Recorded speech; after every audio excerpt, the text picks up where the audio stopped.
Our third one is salary over the cap.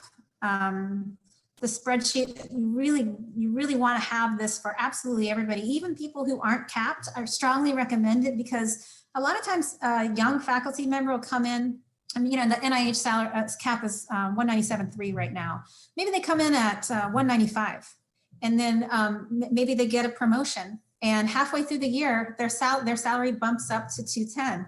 And you didn't create a salary over cap spreadsheet for them, and you don't think about it, and then all of a sudden you're still charging and you're not capping because you didn't have this report created. So go ahead and create this report for every faculty member. You can still use it and just not put any caps in. So what does this do? It calculates the allowable effort that's charged directly to the awards that have a cap.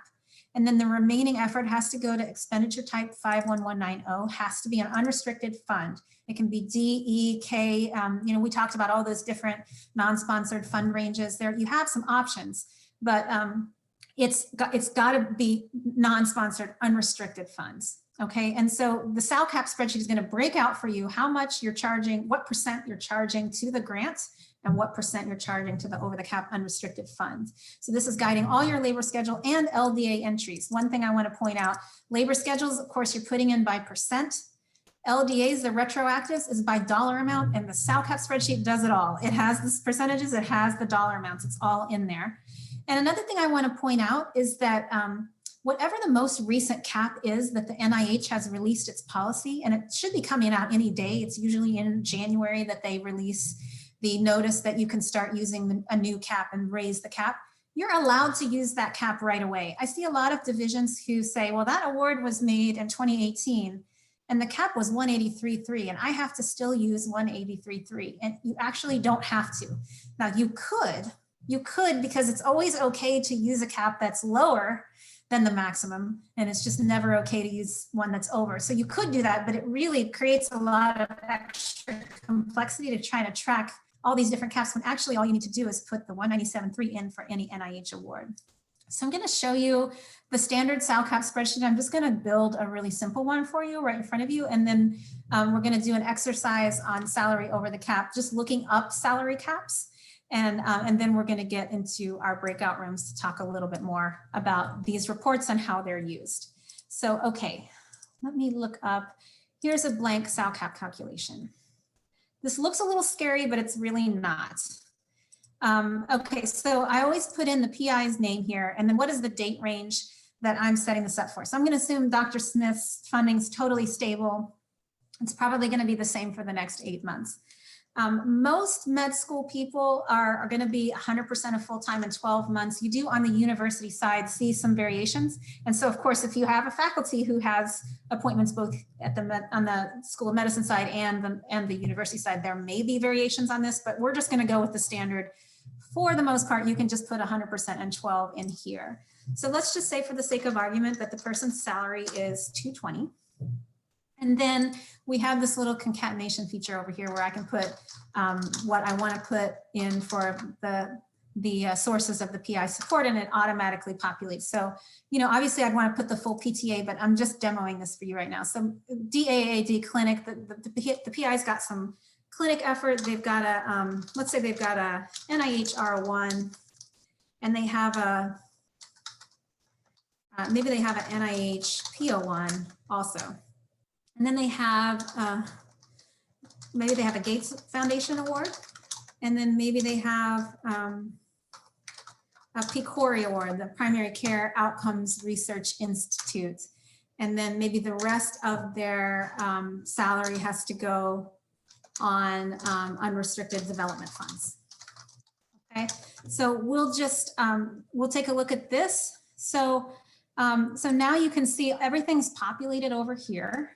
I've got my salary in, and so the next step is, what's the percent effort that they're putting on each of these? So a lot of PIs have 10% on clinic.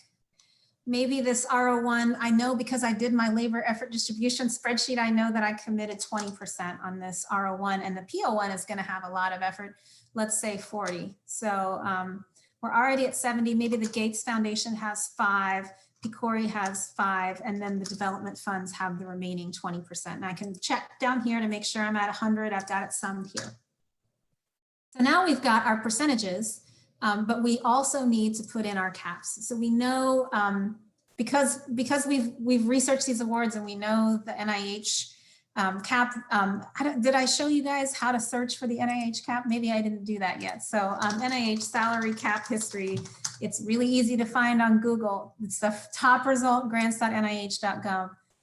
Salary cap summary right here. It's going to tell you the salary cap going back all the way to the early 2000s. Again, you know, hopefully you don't have to go back and correct salary all that way, but we have done that in the RAC, and this is a really useful reference document. So, and then I mentioned that PCORI has a cap too, PCORI salary cap. Again, you can find this in the SARA project attachments, but look, Google provides. They also have the cap for you. So when I'm going in here, I know that 197.3 is my NIH cap. I've got these 2 NIH awards, so I've got to populate the cap here. Gates Foundation does not have a salary cap. PCORI has the 200. Oops, I put 2 million. There you go. Okay, so now look what's happened. The direct charge, I've got the dollar amounts in case I'm doing a retroactive change, and I've got the percentages if I'm doing the labor schedule. So for clinic, I don't have to worry, it's 10%. But this NIH award, I can only charge 17.936% to the award. And then the rest of that 20% has to be in salary over the cap, expenditure type 51190 on an unrestricted source of support.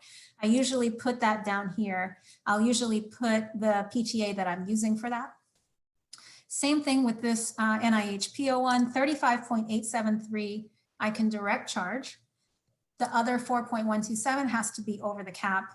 Same thing with PCORI. When I'm putting in my labor schedule, only 4.545 to PCORI, and then the other 0.455 to over the cap. Now, there's a note here that the worksheet calculates it to 3 decimals, but labor scheduler only requires 2.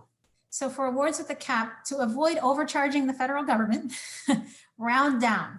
Okay, so 35.873 becomes 35.87. Even here where it's a 6, 17.936, still round down to 17.93.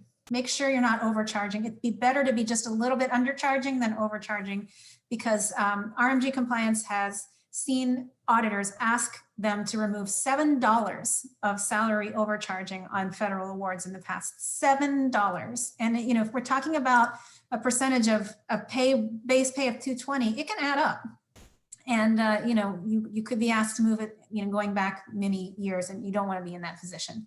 So then you've got all your salary over cap here. You can actually put it on that one line. You saw in the labor effort distribution report that one line came through salary over cap. That's because you can enter the labor schedule here like this, 6.645%. And then obviously when you're doing your report, you want to break it back out. And how am I breaking it back out? Well, I have this open. And so when I'm showing my PI, this is your level of effort, I'm adding back in the salary over cap. I'm breaking it out. So 2.06 is on your RO1, 4.1 is on your PO1, and that way when I'm giving the average effort, it's the full effort, not just the over the cap portion, because the full effort is 20%. It's just that only a portion can be charged directly to the grant. It doesn't mean that it's not there. The full effort on the PO1 is 40%.